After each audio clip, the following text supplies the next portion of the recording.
So we were introduced to Meikyuu in the last episode. Great guy, great combination of character archetype. And towards the end of that episode, we saw an attempt from Chain's restaurant. And now here in this episode, the title is Gastric Measures, which gastric is something related to stomach, so I can only assume that it's Chain's restaurant coming to strike back yet again. But we'll just have to see how it goes. If you guys like the video, like the video. If you dislike it, dislike it. I do have my full length up on Patreon and early access to non-seasonal shows on memberships. But other than that, let us get started. An eating contest? Oh, so I guess it's settled. Okay. So you gotta attract people?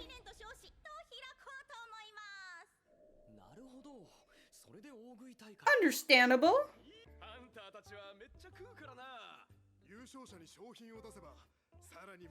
And they have to pay in order to... Yeah!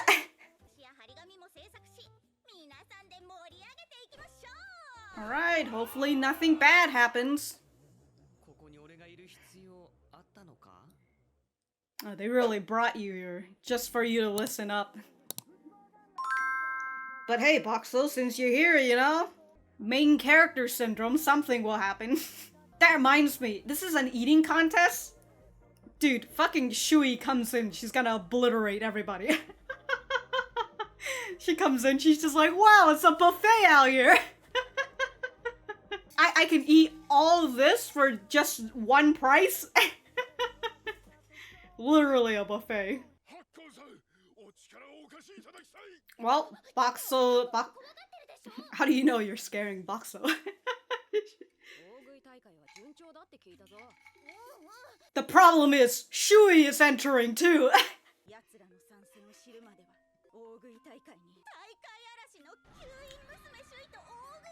And the black...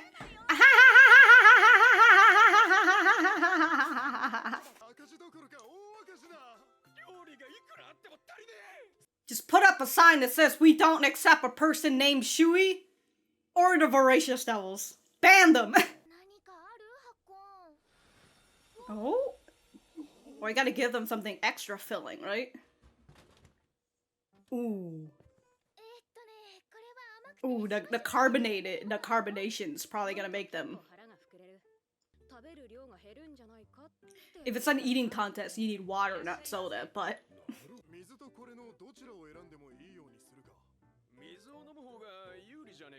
Yes.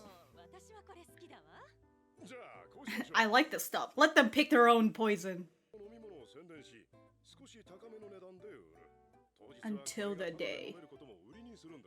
Oh, that makes, yeah, if you give them to it for free. At a reasonable price. Please, we need to buy it in bulk. He is Costco now.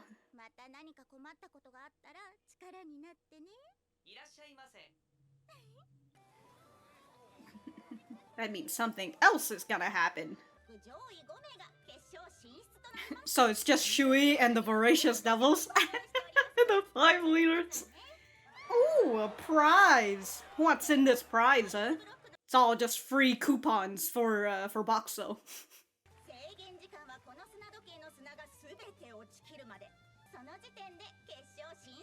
Wait, the match has already started?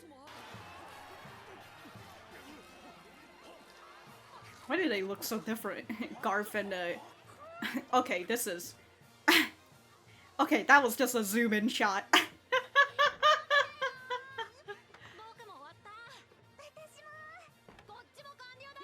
Hey guys, remember to drink your Coca-Cola! Wait, where's... Oh, Shui's must be on the other block. Oh, that's, is that Gok Guy?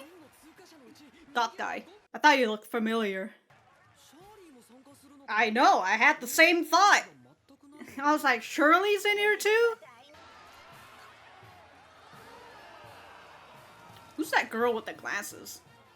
Look at her, fucking drinking water instead of soda. She just knows. You know, Shui's stomach is a black hole, but we'll have to see if the soda works on her or not. Shirley's just here to eat.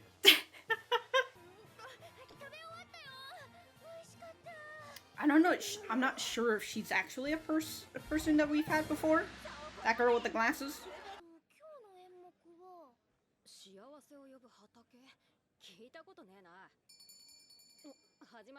I just realized this is considered like a cultural festival.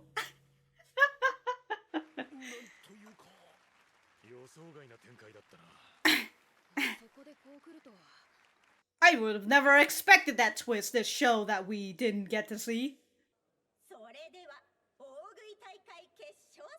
Is that Boxer? He's the jukebox?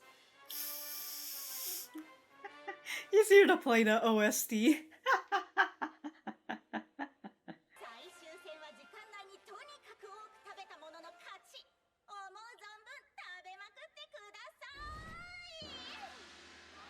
I'm still stuck on who that glasses girl is.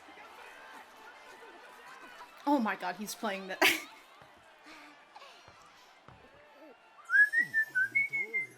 Ooh, crepes! Ooh, very as filling as possible. Those poor...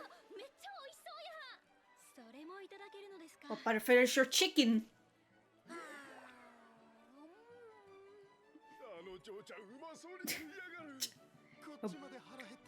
Better buy it then.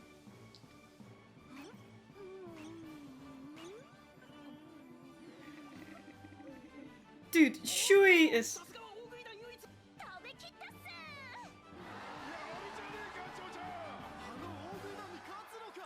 She beat the ban of gluttons?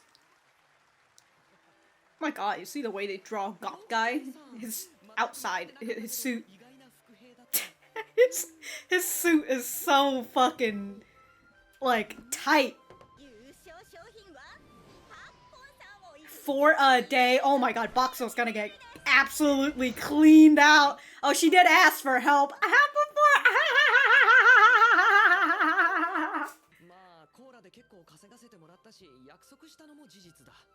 Damn, all that's gonna... Oh, all that's gonna be gone because of Shui.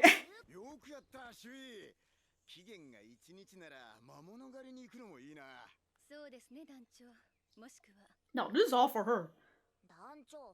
Y'all trying to get free shit from her? Yeah! Yeah, y'all didn't... Is Lammy coming along? Damn, dude. Lammy's just the third wheel over here. Origin stratum. Origin. The first stratum. So is that like the first floor? Like before the surface? Or they mean like the first stratum that they've ever gone to, right? Wait, is this where all the kids are? I'm just starting to think. I'm just like, wait a minute, kids?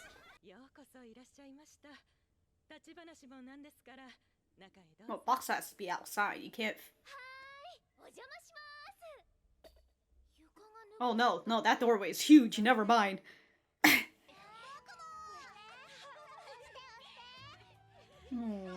Oh, these kids get to live in the lap of luxury for a while. Oh my god, these kids. The waiter.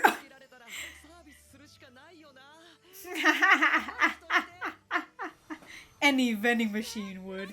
Gonna give you even fancier food now, huh? Oh no, he's giving them balloons. That is something that we saw in the opening. Yeah, he's out here showing off.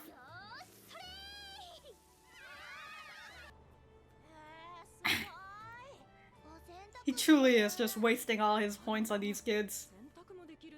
He can fucking do everything.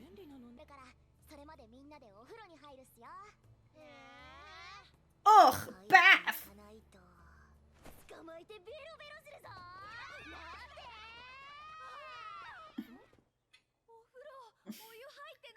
Well, good thing Batsu's here, right? Unless it's already been 2 hours.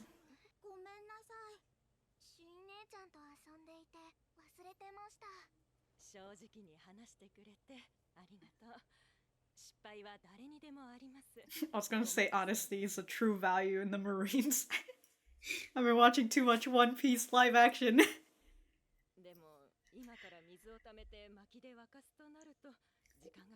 There's a magical box here, come on now. The hot spring vending machine? You can just vend hot water? I mean, technically it's hot water. I thought I said underwater t-shirt for a second there.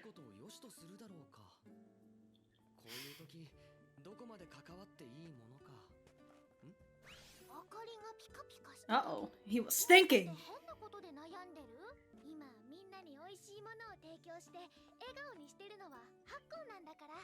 You know, these kids are already going through a hard time.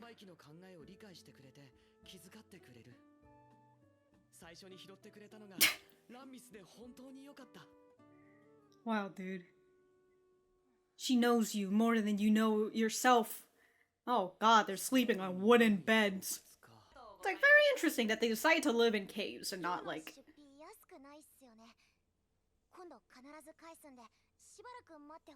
Alright, better pay up.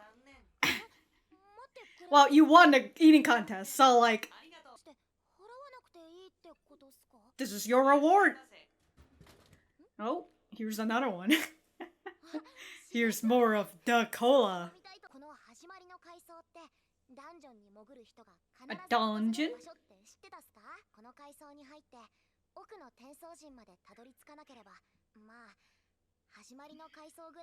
So then they shouldn't be. Okay.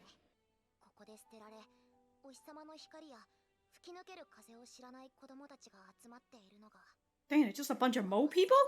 Or cave people, technically, yeah. Let's open up the roof. Let's blow up the the stones up there. Let's give them some daylight, huh? Oh shit, are these bandits? They trying to come in and steal. Oh.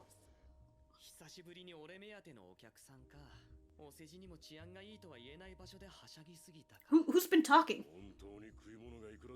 Well, you gotta pay up. Y'all gotta pay up. Dry eyes?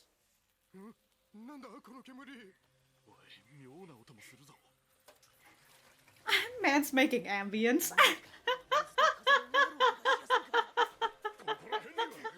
Oh my god. Wait, you guys don't see the machine just... He's shooting fucking stuff at them.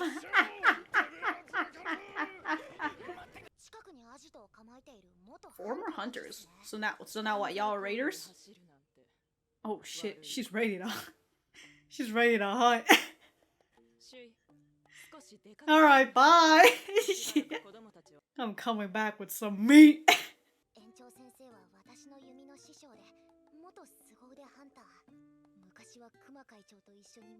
Damn!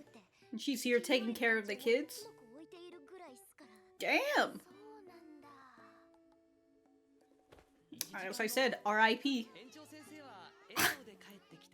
I murdered those men. Oh yeah, they were.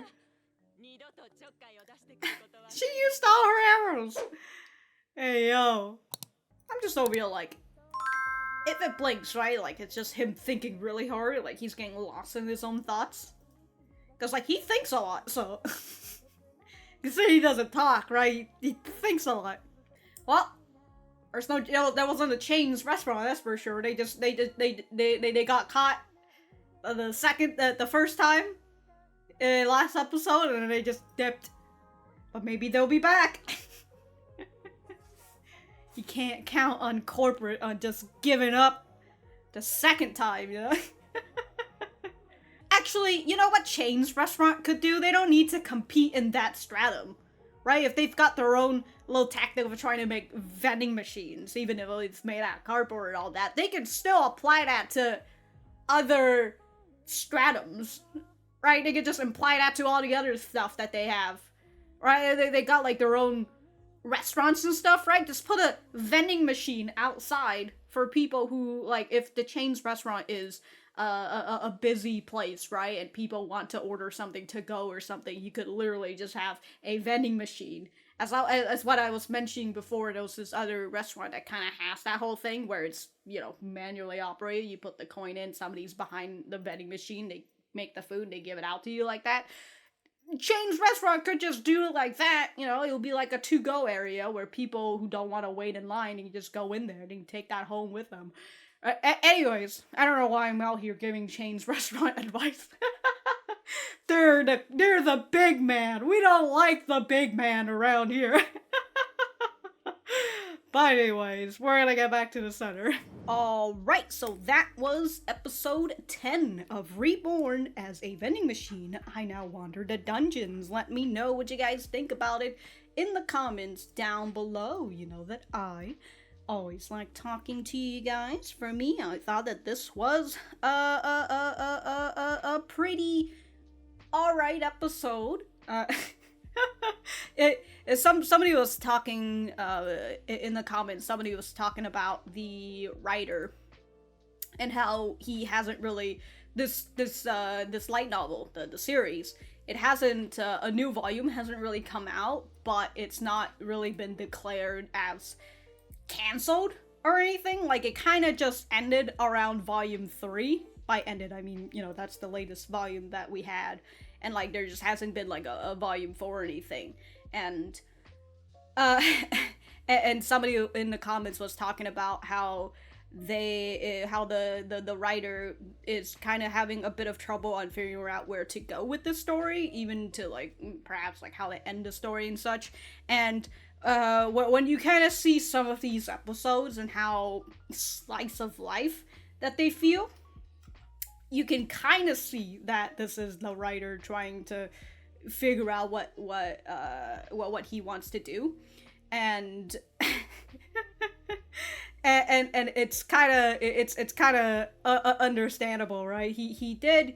I know that the writer is a he, because I remember reading up about his, like, the backgrounds and stuff, but he already planned out a very basic storyline where and also, like, a world that we already have a grasp on, because this is not the first type of world, right? This is like dungeons, and dungeons got levels. Sometimes they go up, sometimes they go down, and in this case we're going down instead.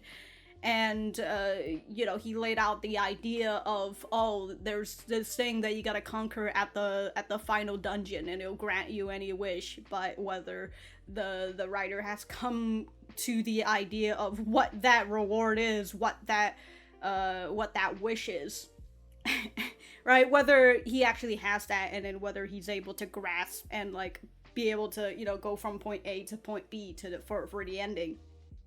I'm not really sure if he has that, or whether whether he does have an ending. He just doesn't know how things go in the middle, right, and how to connect them all and then finally point it back to the ending. I don't know, right? I don't know what specific issue that he has, other than the more vague one of he doesn't know how to continue with the story. That being said, I'm saying this with very big assumptions. So feel free to correct me about the writer and the series in general, just because I know that it kind of stopped around volume 3, but I haven't really seen that it's said that it's been canceled.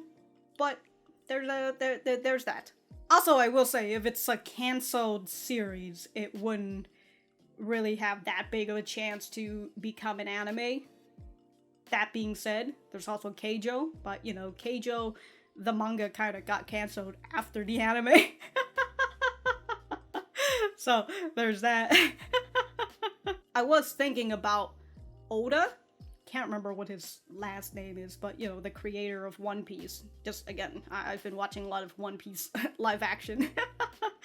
Very fun series. But I was thinking about his way of writing stories, and the way that he's I would assume for the most part he's very not concise, but he has planned out his entire story, right? He knows how it starts And I remember I remember reading some articles talking about how, like, even if he dies, his team would be able to go through. His team would still be able to finish it because, you know, for the most part, everything has been lined out, and he knows how the story would end. He knows what One Piece is, because there was times when people were starting to think that maybe One Piece isn't a treasure at all. Maybe it isn't a reward at all. You know, maybe One Piece were the friends we made along the way, right? It was friendship this whole time. That was the One Piece.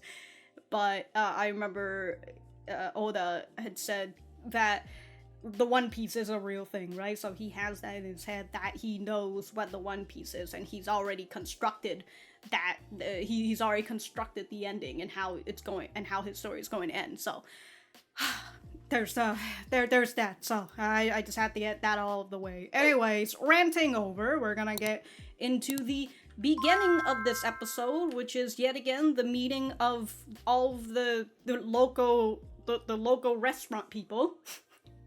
Which, yeah, it's a rather big town. There's only, actually no, it's not that big of a town, so I guess these amount of people making restaurants would be fine. Maybe, I don't know. Either way, they're having a meeting talking about how the wall's gonna be finished rebuilding, and that means that people are gonna be coming back, so they want to, you know, have a nice little event. The eating contests and such. So there's that very simple idea, and then the the next issue is the fact that, of course, with eating contests, they should have expected who was going to join, but they didn't, and so they realized that the band of gluttons and Shui are joining in.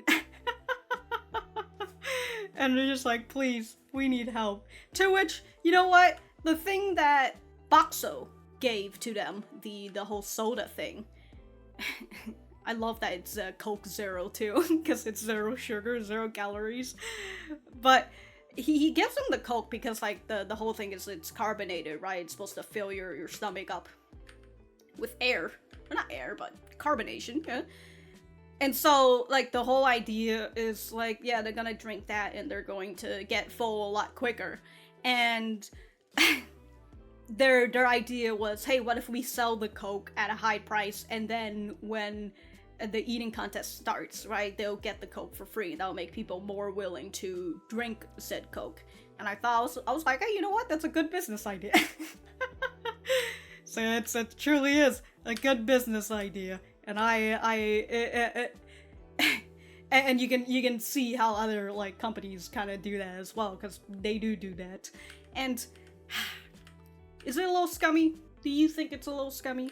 Anyways, so the whole eating contest happens, and what is her name? Hold on, I gotta figure out this. I did not write down her name, or at least I remember writing down her name, but when I fix this, I don't have her name anymore. Oh, that's interesting.